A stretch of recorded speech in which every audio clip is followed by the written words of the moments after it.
உரையில் குறிப்பிடப்பட்டுள்ள சோழ மன்னர் யார்? A. Rajendra Cholan, Rajendra Chola. B. Vijayalaya Cholan, Vijaya Chola. C. Rajaraja Cholan, Rajaraja Chola.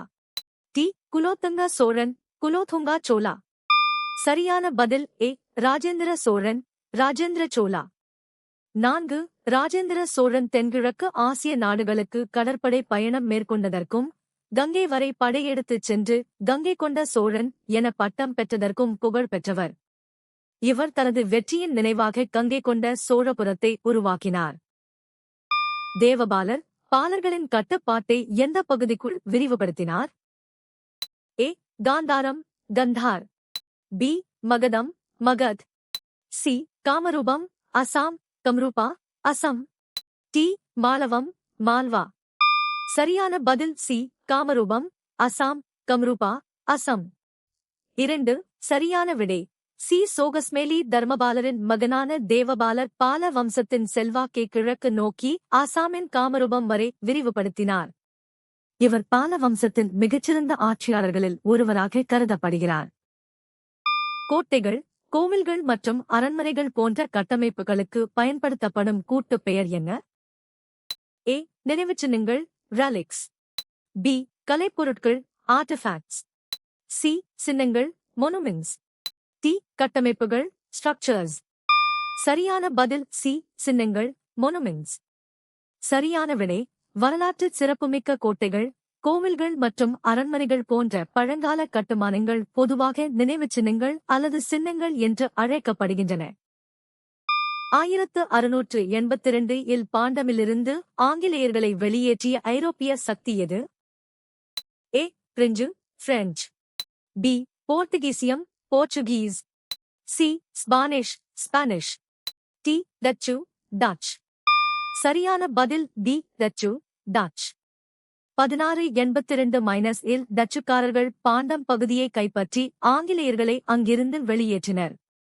இது தென்கிழக்கு ஆசியாவில் டச்சுக்காரர்களின் ஆதிக்கத்தை உறுதிப்படுத்தியது. அக்காலத்தில் தட்சசீலம் எதற்காக அறியப்பட்டது? ஏ. ஒரு பெரிய வர்த்தக மையம். பி. ஒரு பிரபலமான மருத்துவ பல்கலைக்கழகம். சி. ஒரு இராணுவ பயிற்சி பள்ளி. டி. கலை வளர்ச்சி மையம். சரியான பதில் பி. ஒரு பிரபலமான மருத்துவ பல்கலைக்கழகம். சரியான விடை பி. சோகஸ்மேலி தட்சசீலம் பண்டைய இந்தியாவின் மிகச்சிறந்த கல்வி மையமாக திகழ்ந்தது.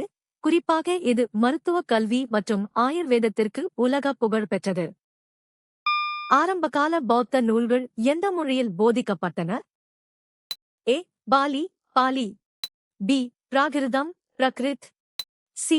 சமஸ்கிருதம், சன்ஸ்கிருத். டி. ஹிந்தி, ஹிந்தி. சரியான பதில் ஏ. பாலி, பாலி. 9.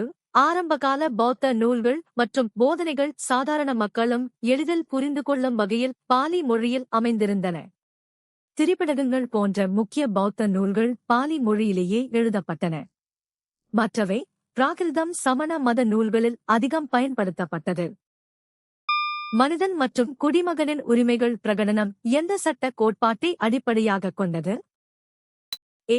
ரோமானியச் சட்டம், ரோமன் லா. பி. அரசியலமைப்பு சட்டம், கான்ஸ்டிடியூஷனல் லா. சி. பொதுச் சட்டம், காமன் லா. டி. இயற்கைச் சட்டம், நேச்சுரல் லா. சரியான பதில் டி. இயற்கைச் சட்டம், நேச்சுரல் லா. சரியான விடை டி. சோகஸ்மேலி பிரெஞ்சு புரட்சியின் போது வெளியிடப்பட்ட இந்த பிரகடனம் மனித உரிமைகள் இயற்கையானவை மற்றும் பிரிக்க முடியாதவை என்ற இயற்கைச் சட்ட கோட்பாட்டை அடிப்படையாகக் கொண்டது. இது சுதந்திரம், சமத்துவம் மற்றும் சகோதரத்துவத்தை வலியுறுத்தியது. முஸ்லிம்களுக்கு முந்தைய இந்தியாவில் விகாரைகள் எந்த வகையான கல்வியை வழங்கின? ஏ. இராணுவக் கல்வி, மிலிட்டரி எஜுகேஷன். பி. பல்கலைக்கழகக் கல்வி, யூனிவர்சிட்டி எஜுகேஷன். சி. தொடக்கக் கல்வி, பிரைமரி எஜுகேஷன். டி. தொழிற்பயிற்சி, வொகேஷனல் ட்ரெய்னிங். சரியான பதில் பி. பல்கலைக்கழகக் கல்வி, யூனிவர்சிட்டி எஜுகேஷன். 9. சரியான விடை பி. சோகஸ்மேலி முஸ்லிம்களுக்கு முந்தைய இந்தியாவில் விகாரைகள் உயர்கல்வி வழங்கும் பல்கலைக்கழகங்களாகச் செயல்பட்டன. நாலந்தா மற்றும் விக்ரமசீலா போன்ற விகாரைகள் உலக புகழ் பெற்ற கல்வி மையங்களாக திகழ்ந்தன.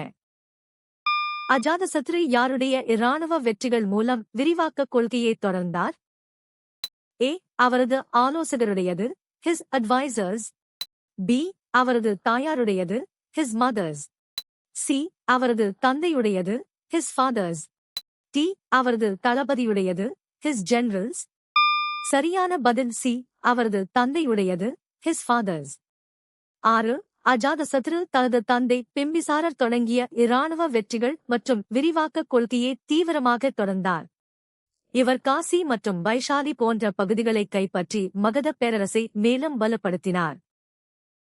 வரைபடத்தில் அலெக்சாந்திரியாவின் வடக்கே அமைந்துள்ள கடல் எது? ஏ. செங்கடல், ரெட் சி. பி. கருங்கடல், பிளாக் சி. சி. மத்திய தரைக்கடல், மெடிட்டரேனியன் சி. டி. அரபிக்கடல், அரேபியன் சி. சரியான பதில் சி. மத்திய தரைக்கடல், மெடிட்டரேனியன் சி. 4. எகிப்தின் முக்கிய துறைமுக நகரமான அலெக்சாந்திரியா நைல் நதி டெல்டாவின் மேற்கு பகுதியில் மத்திய தரைக்கடலின் கரையில் அமைந்துள்ளது. இது பண்டைய காலத்தில் வர்த்தகம் மற்றும் கலாச்சாரத்தின் மையமாக விளங்கியது. மற்றவை. ஏ. செங்கடல் எகிப்தின் கிழக்கே அமைந்துள்ளது. 1912 நியமிக்கப்பட்ட பொதுப் பணிகள் மீதான ராயல் கமிஷனுக்கு யார் தலைமை தாங்கினார்? ஏ. மிண்டோ பிரபு, லார்ட் மின்டோ. பி. இஸ்லிங்டன் பிரபு, லார்ட் இஸ்லிங்டன். சி. டஃப்ரின் பிரபு, லார்ட் டஃப்ரின். டி. கர்சன் பிரபு, லார்ட் கர்சன். சரியான பதில் பி. இஸ்லிங்டன் பிரபு, லார்ட் இஸ்லிங்டன். 4. 1912 இந்திய குடிமைப் பணிகளில் சிவில் சர்வீசஸ் சீர்திருத்தங்களை பரிந்துரைக்க இஸ்லிங்டன் பிரபு தலைமையில் ராயல் கமிஷன் அமைக்கப்பட்டது. இந்த ஆணையத்தில் கோபால கிருஷ்ண கோகலே மற்றும் அப்துர் ரஹீம் போன்ற இந்தியர்களும் உறுப்பினர்களாக இருந்தனர். கிபி 1492 கொலம்பஸ் எத்தனை கப்பல்களுடன் பயணம் செய்தார்? ஏ. 5. பி. 3. சி. 2. டி. 4. சரியான பதில் பி. 3. 6. சரியான விடை பி. சோகஸ்மேலி Christopher Columbus 1492 Santa Maria, Pinta மற்றும் நினா ஆகிய 3 கப்பல்களுடன் தனது கடல் பயணத்தை தொடங்கினார். ஸ்பெயின் நாட்டின் ஆதரவுடன் ஆசியாவிற்கு புதிய கடல் வழியை கண்டறிய அவர் முயன்றார். பிற மதங்கள் தொடர்பான ஆரங்கசீப்பின் கொள்கைகள் எவ்வாறு விவரிக்கப்படுகின்றன? ஏ. நடுநிலையானவை. பி. சகிப்புத்தன்மையற்றவை. சி. ஆதரவானவை. டி. சகிப்புத்தன்மையுள்ளவை. சரியான பதில் பி. சகிப்புத்தன்மையற்றவை. சரியான விடை சகிப்புத்தன்மையற்றவை. ஆரங்கசீப் தனது ஆட்சி காலத்தில் ஜிஸ்யா வரியை மீண்டும் விதித்தார் மற்றும் பல இந்து கோவில்களை இடிக்க உத்தரவிட்டார். பின்வரும் விலங்குகளில் எது எகிப்தியர்களால் வளர்க்கப்பட்டது? ஏ. ஓநாய், வுல்ஃப். பி. கரடி, பியா. சி. செம்மறி ஆடு, ஷீப். டி. சிங்கம், லயன். சரியான பதில் சி. செம்மறி ஆடு, ஷீப். சரியான விடை செம்மறி ஆடு. சோகஸ்மெலி பண்டைய எகிப்தியர்கள் உணவு மற்றும் கம்பளிக்காக செம்மறி ஆடுகளை வளர்த்தனர். அவர்கள் நைல் நதி சமவெளியில் கால்நடை வளர்ப்பை முக்கிய தொழிலாக கொண்டிருந்தனர்.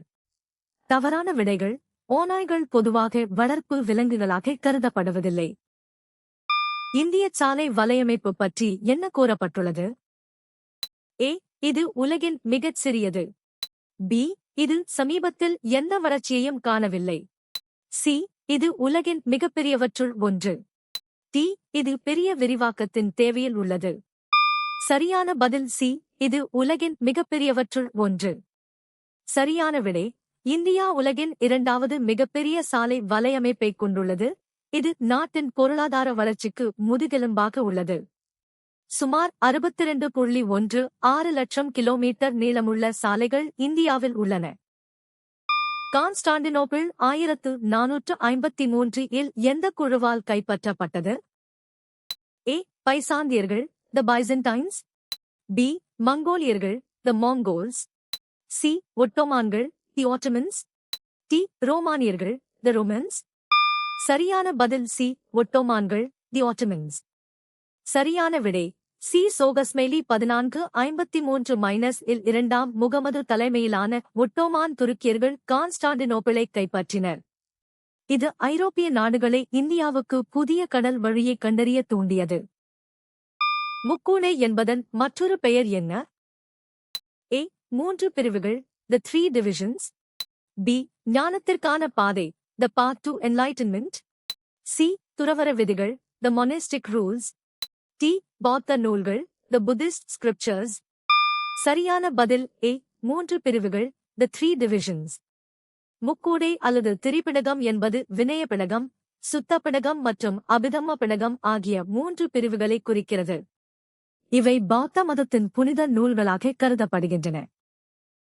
கிறிஸ்தவ மிஷன் சங்கம் திருநெல்வேலியில் எந்த ஆண்டு ஒரு பள்ளியை நிறுவியது? A. 1850. B. 1830. C. 1876. D. 1844. சரியான பதில் D. 1844. 2. திருநெல்வேலியில் கல்விப் பணிகளை மேற்கொள்வதற்காக 1844ஆம் ஆண்டு கிறிஸ்தவ மிஷன் சங்கம் CMAS ஒரு பள்ளியை தொடங்கியது. இது தென்னிந்தியாவில் மேலைநாட்டு கல்வியை பரப்புவதில் ஒரு முக்கிய மைல்கல்லாக அமைந்தது. நீங்கள் எத்தனை சரியாக பதிலளித்தீர்கள்?